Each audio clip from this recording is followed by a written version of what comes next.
I've played in Greece. I've played in France, Germany, and Poland. I was playing in this team in Poland, and I remember the feeling of just like my foot just being stuck. Knowing that my bone was like out of my skin, like, is my career over? Like, my career is over, isn't it? I got like MVP in the game before the injury game. Now it's so much more competitive than it was even when I was in recruiting. Maybe I'm not gonna get exactly where I wanna go, but I'm not gonna leave anything on the table. I know that I'm gonna be okay because I'm living it. Right. Then my agents came to me with some teams that were interested like over the time, and then the Dallas contract or offer came up.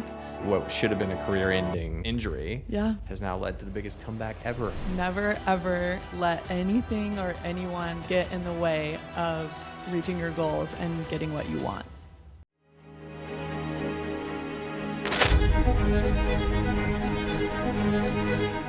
So Maggie, once again, welcome back for the second recording. Thank you.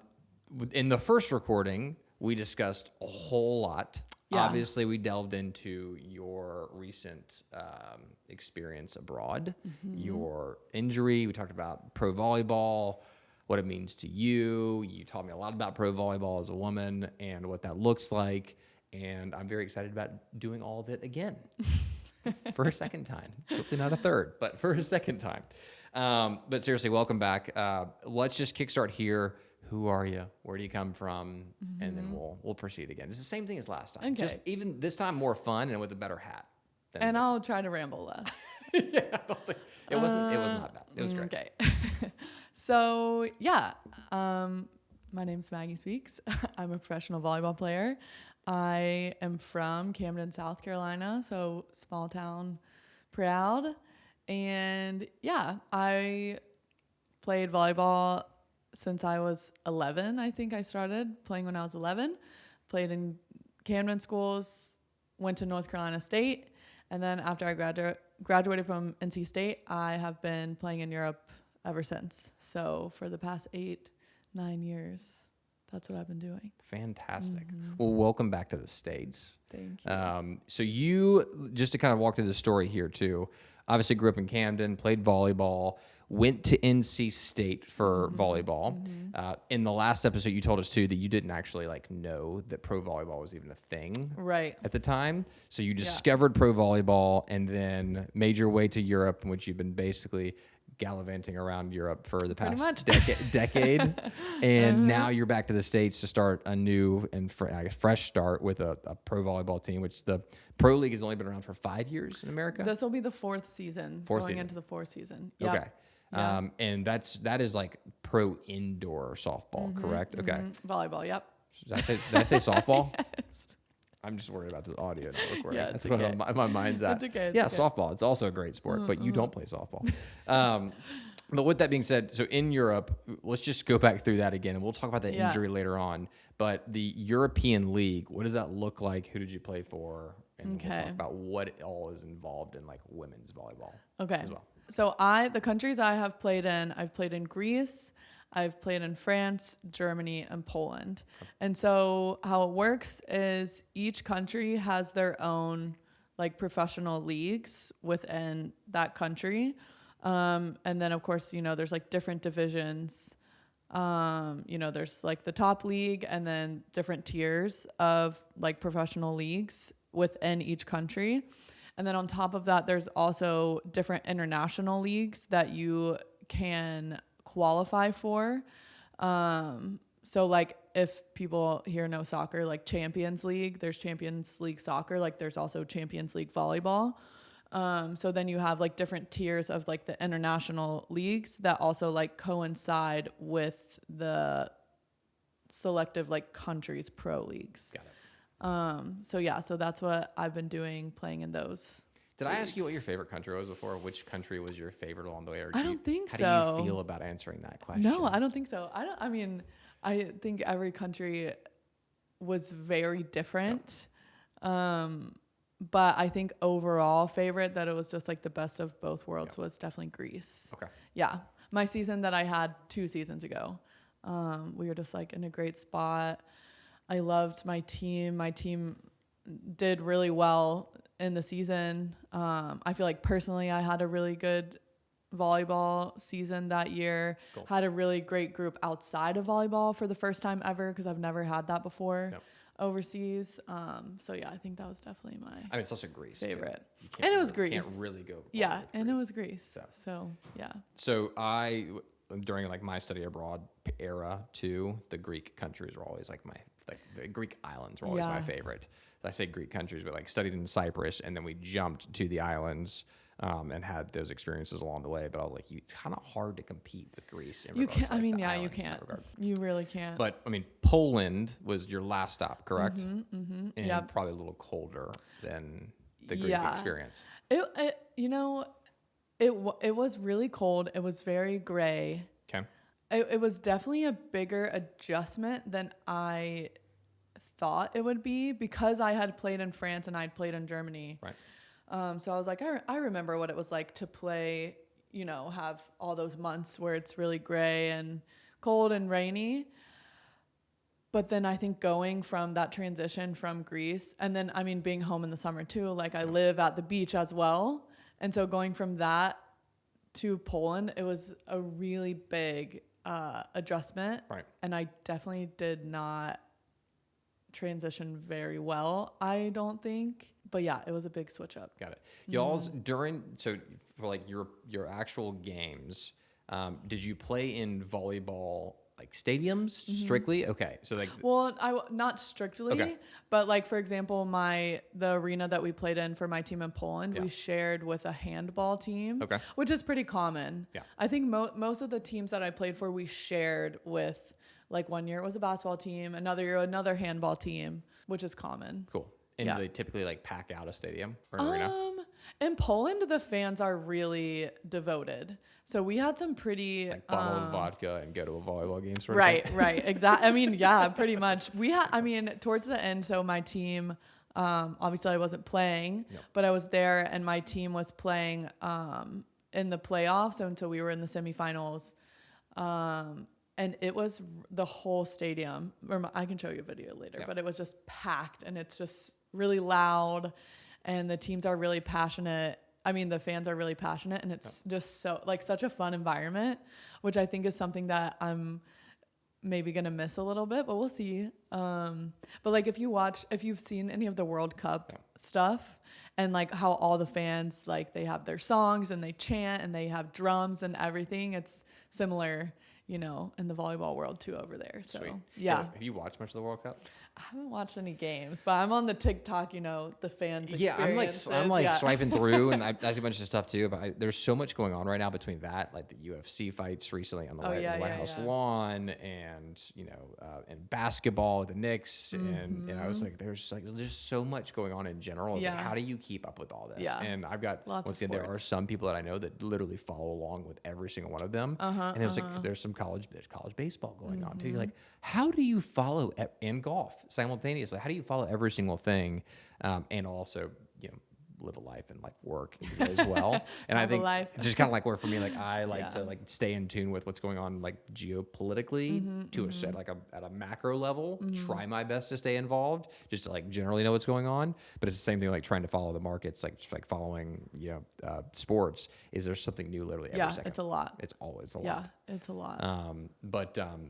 But anyways, I guess those are things we don't have to worry about if we're not following along. True. With all. Yeah. However, I did see that Messi scored he had a hat trick last night, I believe. Oh, that's so cool. He scored 3, and I was like, well, the guy's 39 years old, and he still scores 3 goals in a soccer game. It's like, that's wild. Yeah, and it's been so cool, like all the, not to be off topic, but how they're playing, how they're playing in the football stadiums, and it's like, I think, I can't remember which teams are like in the SEC stadiums, and they're like catering to the European fans, which is really cool because it's so loud, but then they're in these huge football stadiums, and it's like, I mean, it's so cool. Well, there was also, I shared earlier too, a bunch of like Europeans that were like, oh, we've been lied to about America. Like America's so, it's actually great. Like there's so much going on here. And I'm like, that's the power of the media though. Like unless you go to a place and experience it, you're going to have your perspective built off of what you see online. Or your perception of that place built off of what you see online. So I feel like in regards to like going somewhere, like going to a country and experiencing a country, whether that's for playing volleyball or doing whatever, it's like the best way to get to know a place and a culture and people. Regardless. Yeah. I will say all the World Cup videos are definitely, you know, because I mean, being away, it has been a little bit like disheartening to see the media and like what's going on. And like the World Cup has definitely given me like some positive hope about, you know, our country. But even that goes to show, like, while you were away, you got fed a bunch of like negativity about America. Like I feel like everybody gets negativity about the country in some way, shape, or form. It's just like overwhelming. It's like there's so much good though. But good news doesn't typically like get the views. It doesn't create the virality necessarily all the time. But I think that's because a lot, you know, there is a lot of are a lot of negative things that are going on, and I think it's important to shine a light on that instead of just being like, oh, everything's fine and we're doing great and no one's being harmed, because at the end of the day those things are happening. And so I think it's important for people to see those things, but like you said, at the same time, it's, you know, it's also nice to see that there is also good going on. Hence the premise of the Cameron Brown show is like the discernment aspect. Like there is good and there is bad, but it's like it's okay for us to, you know, feel emotions about things, but we should not let it consume us completely. Right. We should be able to see through it and see it for what it is, not, oh, like everything's negative or everything's good. It's like there's good and bad and everything that's going on. Right. Well, that's a completely different conversation altogether. Back to volleyball. Circling back. So, was it 8 years in Europe? Yep. Okay. Just finished my 8th season. 8 seasons in Europe, 4 different countries. 4 different countries. Okay, so was that 4 different teams too? My German years, I was played in the same team. Okay. But that's the only time I've played, in the same club. And we'll go ahead and just jump to it, but you were injured pretty severely in December, right before Christmas. Right. Actually, it was the night before, the day before, 2 days before Christmas? Yeah. I was supposed to fly home. It was the 23rd. I was supposed to fly home the next morning. Okay. And I was like surprising my siblings and everything. Got it. So I'm going to let you just kind of take it from here and tell us the story, but obviously what should have been a career-ending injury has now led to the biggest comeback ever in Maggie Speaks' life. So I was playing in this team in Poland, and I had like a not injury but like a problem. So I'd already been out for like a couple of games, and then I have just been coming back. I think I got like MVP in the game before the injury game. So I was like feeling really good and like feeling really hopeful, because like I said, like the transition for me to Poland was difficult. Right. But I had kind of gotten finally like adjusted and like in a good headspace, and like our team was doing really well. And we were like finally finding our groove. And so I was just feeling so hopeful about like the second half of season. And the game that I was injured in was a cup game, which is also like part of the league. But anyways, and I was like, we're gonna play in this game, we're gonna win, because then when we win, we go to the next round of the cup, and then I get to go home for Christmas for the first time. And I think it was like 5 years since I've been home for Christmas. Is that a good sound or a bad sound? I think that's a good sound. Okay, good. People are going to be listening to this and like, what are you referring to? We're referring to the audio and the software that Riverside is supposed to be, you know, it's supposed to be working, but it is still working, still recording, still uploading. Okay, We're good. Okay. Just wanted to make sure. I know you and I are both on edge over here. Like, is this audio actually working? Because I'm not doing this again. Hyper aware. But yeah, so anyways, in this match, and I mean, I remember the score. It was 11-8. We were down in the very first set. And I just came down, was doing a move that I do every game, but I just happened to land on top of my teammate's foot, completely like dislocated, compound fracture, all the stuff with my ankle. And I mean, immediately, because I knew what happened, you know, like just the feeling of like, cause I've sprained my ankles like plenty of times where you get that snap back or whatever. And I remember the feeling of just like my foot just being stuck, and then just like being completely overwhelmed with pain. And like, I looked at it one time, and then just like knowing that my bone was like out of my skin. And then I just remember, like you always like, I've been in the gym when girls have like torn ACLs and stuff, and like I remember like them screaming or like the way that they cried and stuff, and so you kind of in the back of my mind, at least, I've always maybe been like, what do you do in that moment? Yeah. And I just really did not handle it like a champ. I was like screaming and crying, obviously, and like in shock. I don't know that anybody knows how to handle that though in the moment, right? Like obviously nobody else in the stadium knew how to handle it either, which is and you can see from the video too that everybody else is also freaking out. They're like, holy shit. Yeah, and it was like in the video you kind of like, it's like a sitcom where you like watch a different character every time, because like it's also my teammates coming over and then looking and realizing what it was. But yeah, so I mean, in that moment I remember like my first thought was my career is over. Like, and I remember I looked at my coach at one point because he was like standing with me, and he like, you know, he was like, don't look at it, you know? And I like looked at him and I was like, it like, is my career over? Like my career is over, isn't it?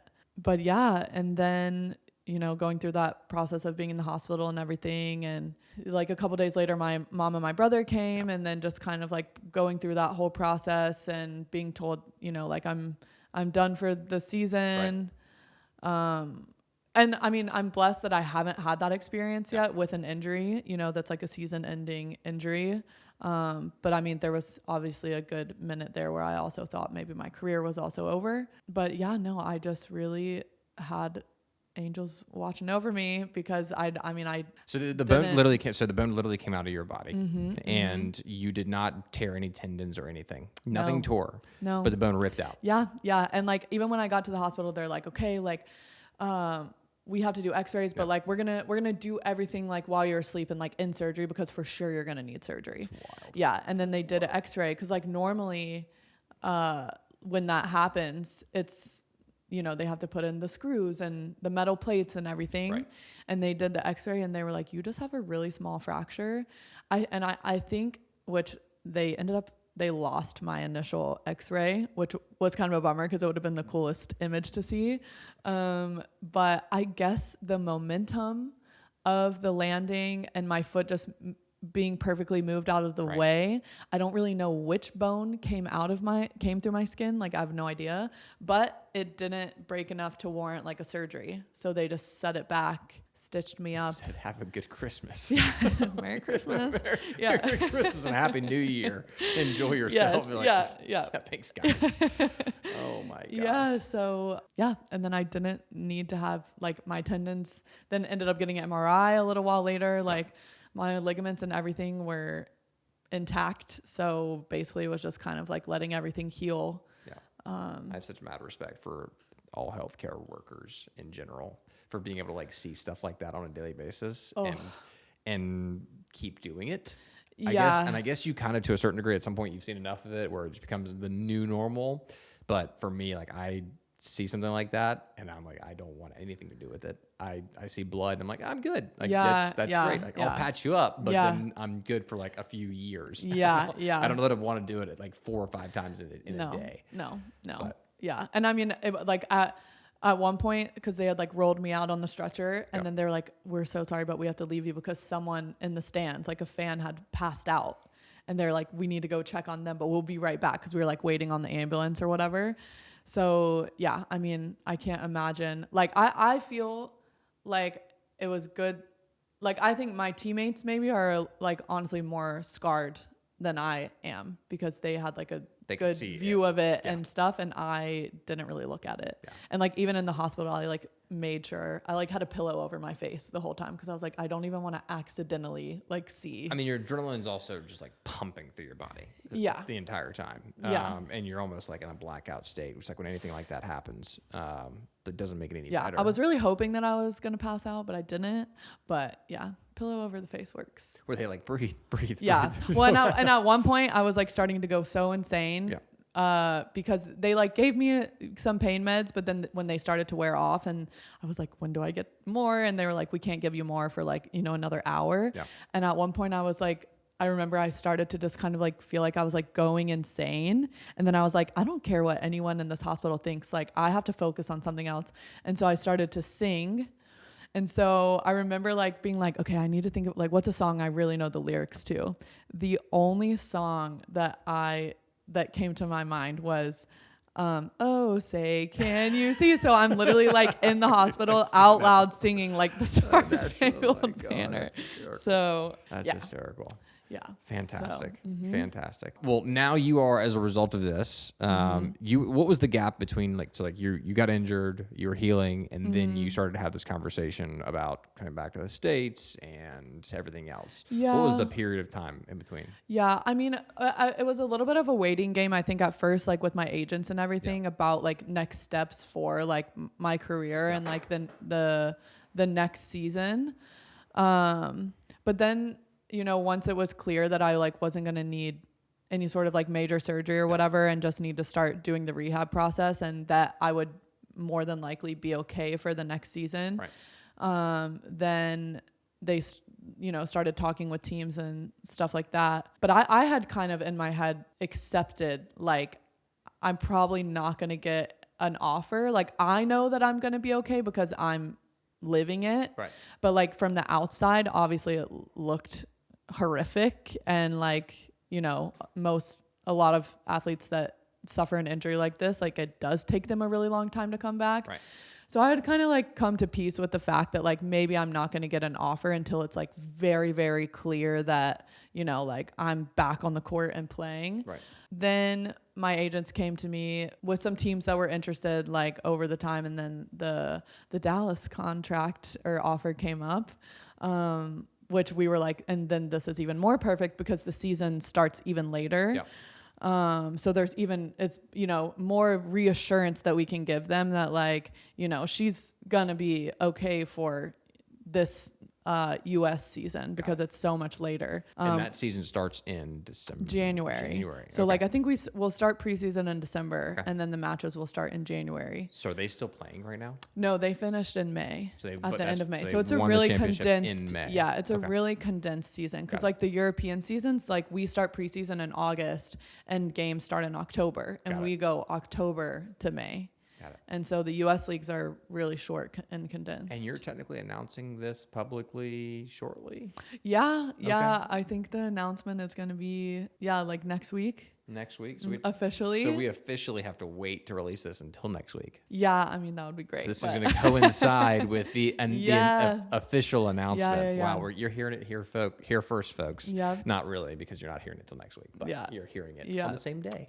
Well, that's very exciting. Yeah, so the Dallas team, though, once again, back to this, the Dallas, or the Women's Volleyball Professional League, has been around for 4 seasons. This will be the 5th. This will be the 4th season. This will be the 4th season. You said that. Okay. So how many teams are there in the league? So this upcoming season, I think there's going to be 12. So they've kind of added, I think they started with 6 or 8, and then each year they've kind of added on like 2 or 3 more teams. So it's just kind of a gradual process of expanding. All over the place? Or are they pretty concentrated? All over, which is going to be really cool. So lots of traveling, which I'm excited about. I feel like you like to travel. That makes sense. Yeah, cool. I'm excited to like, you know, go to different places in the States. Cause like even in college, you know, it's like we stayed on the East Coast, didn't really travel too far. So I'm really pumped about that. I'm really excited to just be on the court again. Cause I mean, I was like I think the last 6, I don't know, like 4, 5, 6 weeks I was in Poland. I was like training, but because it was like a medical replacement for me, I obviously also wasn't to the point to be like doing 6-on-6, but I was like playing, but it was like very individual stuff. And so now I'm just like so pumped to like be in a team again. And very exciting. I'm so excited. So we're going to go back to elementary school here for just a second. Okay. And you're going to tell us about the positions in volleyball. Okay. We're just going to lay out the court. And I want you to just go through each individual position and just explain them to me. Okay. Like I'm a toddler. Because I've seen them, I've watched matches before, but I don't actually fully understand. So. Okay, got it. So I will keep it. It can get complicated when you start like rotating and stuff like that. But I'm gonna keep it simple. So my position, which is the setter. So I'm in charge of like calling plays and setting up the attackers for them to then score. So we'll just put my base so there's the 6 spots. We'll put my base here. Okay. Then you have 2 we call them like outside hitters, so right. OHs. And when they're in the back row, they'll play in the middle. And when they're on the front row, they'll play on the left side. And they're responsible for, they kind of do everything. They're passing for reception. They're playing defense. They're attacking on the pins and blocking when they're front row. They're also attacking out of the back row from 6. So like usually outside hitters are kind of like all around, like they do it all. Then you have the libero, who is like strictly defense and reception. So they never go to the front row. Okay. And they usually will replace the middle blockers when they come around to the back, because shout out middles, like we know you can play defense, but usually they come in and they will play defense, and we have them usually in left back. Can you spell libero for us? Libero. Libero. Okay, Yeah. perfect. Sometimes people pronounce it like libro and stuff like that, but libero. Okay. Then we come to the front row and we have our second outside hitter over here on the left, so doing the same thing that we said before. Then we have our middle blockers, who in my opinion have the hardest, most difficult job. And they are like going all along the net every play. They're also transitioning off, trying to attack, and also trying to block. And then on the right side in the front row, we have what we would call like our opposite, or our right side attacker. Okay. And they're usually going to be like who you feed any sort of, like shit ball, or, they're your go-to attacker. Got it. And that's going to be your opposite hitter. So if you're serving, does everybody have to serve technically, or is that, so everybody rotates, correct? Yeah, everyone rotates in like every position except for libero will serve. Now it's different between college and then when you get into international, because in college liberos do serve. Okay. International, they are not allowed to serve. Got it. So the middles serve. It's kind of like the National League versus the American League in baseball. Like there's DH rules. Yeah. Okay. Yeah. And the rules are different. Like there are different rules from like NCAA volleyball to the international rules. Okay. There's like difference in like court size and height of the net and other things too, or is it all pretty much the same? The only change like from men's to women's is like the height of the net, but like the court and stuff that size, like everything stays the same. Same volleyball size. Across the board. Okay. Cool. Yeah. Yeah. All right. So as a setter, what's your key role again? Yeah. So like I play, like I will play all the way around. So like in the back row, I'm playing defense, but obviously my main role is to set up the attackers. Okay. Specifically. Got it. Yeah. And we talked about height before, and we don't know. We're not going to go too far into that one this time, but I am curious to know, like, is there a certain kind of like height for like an attacker, especially? Do you like your attacker to be taller? Does it really matter? Just as long as you can get up above, the net? Yeah, I think it just depends. I do think that players' heights, kind of dictate the style of play that they have. So like usually the shorter players will tend to be smarter, and they're better at finesse and using the block and quicker. Like you can play like a little bit faster with them to the pins, which is really fun. Gotcha. In my opinion, that's kind of like the style that I like. But then you also, it does pay to be tall in a sport like volleyball. So each one has their advantages and disadvantages, but got it. Yeah. Got it. Cool. It's a lot I've learned about volleyball in a very short period of time. I know, you need to be taking notes. Yeah, I should be taking. I'm taking mental notes right now. Okay. Bunch of mental notes currently. And men's volleyball, like men's professional volleyball as well, which I've never actually watched. Yeah. But is it also 6v6? Yep. Okay. Are there any other? Do they ever change the number of people on the court for the type of volleyball you're playing? Except for like beach volleyball, obviously. Like it's like they're like 2v2. Beach, like Olympic volleyball. I've like watched that plenty of times. Yeah. But is it typically just 6? Yep. Okay. Indoor is 6 or 6. Okay. Awesome. Well, that's a fun volleyball questions. I think I keep saying softball. Have I said softball now twice? Did you just say it again? I think I just said it again. It's okay. It just keeps slipping out. Softball was like my least favorite sport. Yeah, I don't know why softball keeps coming out of my mouth. You mentioned that you played basketball though growing up too. So you played basketball and volleyball. Basketball. Yep. And that was it, correct? I played basketball. I played softball, but I was terrified of the ball. So you did mention softball. I think I did last time. Yeah. Because I was terrified of the ball. So that didn't last very long. Basketball, I played soccer, which I really loved soccer. Cool. And I did ballet for a really long time. So did I. Oh yeah, you did tell me that before. I didn't do ballet for a very long time. I did one ballet. Yeah. Like one. Like Yeah. we did The Hobbit. And it was me and a bunch of guys that I'm now still friends with that also did The Hobbit. Yeah. And because our moms told us that football players did ballet. And I so we were mean, like, yeah. and it's true. And I was like, but we at the time I was like, well, I didn't think that would mean I was dressing up as a hobbit though. And we were dwarfs. So I dressed up as a dwarf, and it was like the worst experience of my life from a skin perspective. Anyways. Yeah. But yeah, it was about 6 months of my life. Okay. Yeah, well, Fair. that was a quick phase. Yeah. My dad was like, "Yeah, we're good." I think you're good now. I think you've had your experience. He's like, I don't want to see this anymore. Like, yeah, I think I'm done supporting the ballet. But Yeah. But yeah. So I mean, I did a little bit of everything. Cool. But then volleyball was kind of the one that I chose to stick with. I think you kind of have to though. That's the one thing that people talk about as a kid and growing up, and you do all these sports.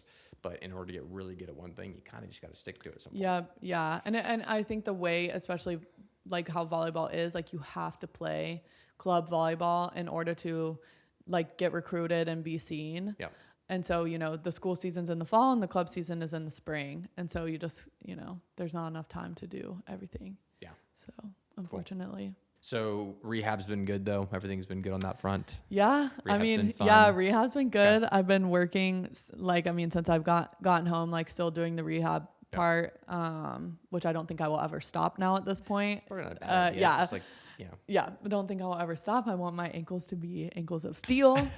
The strongest ankles ever possible. So still just chugging away. I mean, cool. Gonna start playing again at some point before we go back into the season, which will be fun. Fantastic. I mentioned peptides before, and I think we kind of talked about like different, not like drugs and stuff, but things that they would do for you, like if you did get injured or whatever. I don't remember what you said exactly though, but there was like certain things, like they obviously like they will obviously support you, but what have you seen kind of from like a recovery perspective that teams and like team doctors will provide you with in order to help you recover quicker in like the pro space? Yeah, I mean the rules are pretty strict as far as like even just the way that certain medications are distributed. Yep.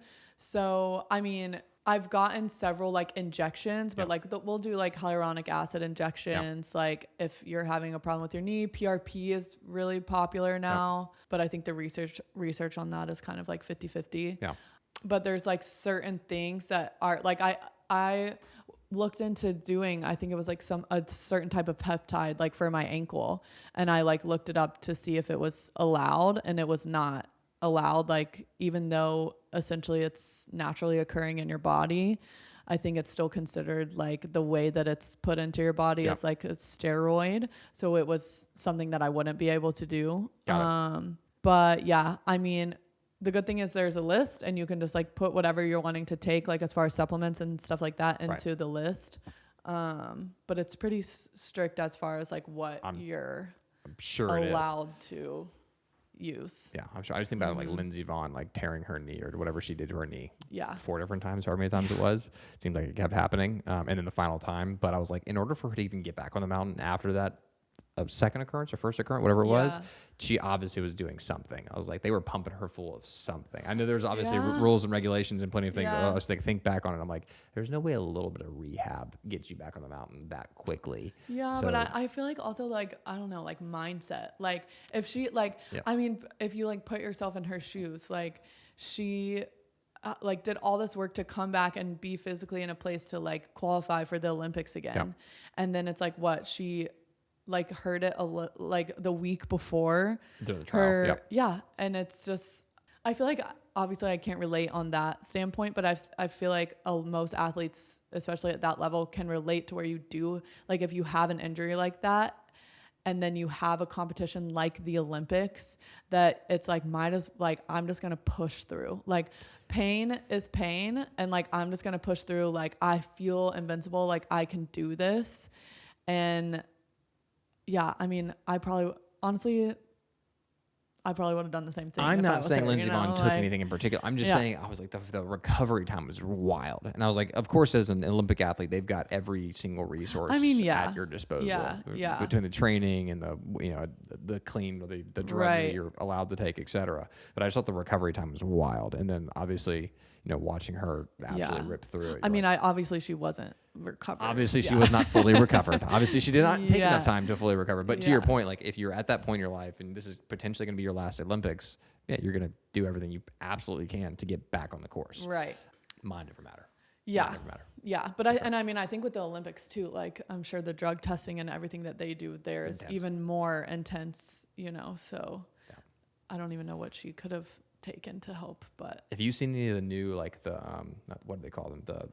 The new games where they're like people take drugs and they're allowed to, it's the enhanced games. Have you seen the enhanced games? No. So literally it's like a new league, new, whatever, but they're allowed to take whatever they want pretty much in order to enhance their bodies, and they call it the enhanced games. Okay. And they're all breaking records, of course. Yeah. And there were I don't know the name of the swimmer, but there was one swimmer that came in and didn't actually take anything and still beat everybody. Hey. I was like, hey, good for you. But a lot of the guys are like fully enhanced with whatever drugs they want to basically take in order to compete as best as they possibly can. Yeah. Which I kind of like the idea of something like that, but it's like at least be honest about it. At least be honest about what you're taking. Yeah. So that people know that you are enhanced. You're not just a normal human being. Right. Especially when people complete certain feats and you're like, that's phenomenal. Yeah, that's How crazy. did you do that? What did you take? Oh, cool. So the last time too, we talked about like, younger individuals, younger women that are coming into volleyball and are considering this college pro route. Now that you've done it, what would you do different? What would you do the same? God, we definitely don't have enough time for all of that. But what kind of advice, really more so, what kind of advice do you have for those individuals that are in high school that are looking to take that next step, that now know that pro volleyball is a thing? Yeah, I mean, I think like just the first step, like I think just to like making that decision of like, okay, like I want to be a collegiate athlete. Yeah. And then understanding like what it takes to get to that point. And I think even more so now, it's so much more competitive than it was even when I was, in recruiting. But I think also like one big thing that I tell people and that I would do differently is I would have like tried to research and like go on as many college visits as I possibly could just to like find the right fit for me. Whereas when I was going through it, I was like, I just want to go to a big school. That's all I want. I want a big school. And it was kind of like, I'll just like, I don't need to like go around. Like I'll just look, I know which schools are the big ones, which actually turns out I really didn't.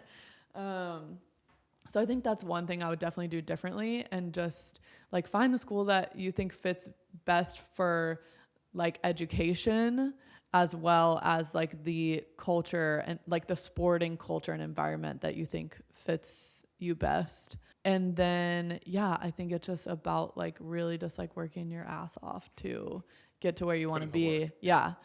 And, like I've worked with several like high school players over the years, like over the summer. And I remember I had this one player who I just like loved her because she just really like worked so hard.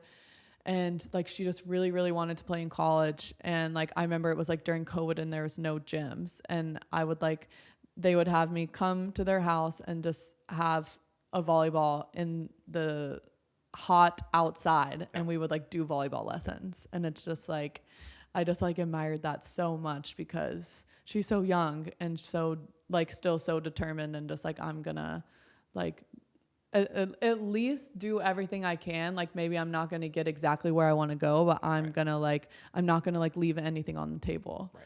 But I kind of mentioned that before too, that like in high school and middle school, you don't really know, like you have a direction and a path and you're like, I want to do these things, but you don't really know. Yeah. So it's like the more people you can talk to, the more people's experiences you can hear about, the more you can learn about certain programs, the better off you're going to be at the end of the day. Yeah. But I think for me in high school, like it was kind of like, these are your paths. Like this is the direction you go in.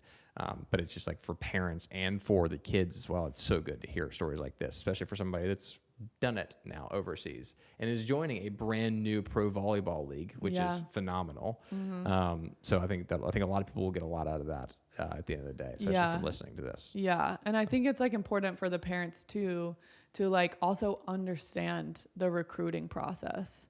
Cause I think a lot of times that's also the case too, because I mean, the kids don't know, and the parents are kind of like that guiding force and like where we're going to visit and what we want to do. And so just like understanding the recruiting process and, but I mean, it's hard and it's like, you know, I wouldn't be here if it wasn't for my mom, like going to tournaments with me every single weekend and like giving up her weekends and her time to like drive me an hour there and back to practice 3 times a week, you know? So absolutely. Shout out to the moms. Shout out to the moms for supporting us in all that we do, even if it's a weird podcast. Thank you, Mom. I appreciate it. She's like, you're all over the place with these episodes. She's like, I love them. They're phenomenal, but like, they're all over the place. I'm like, yeah, that's just the point. That's just me, Mom. Yeah. I appreciate it.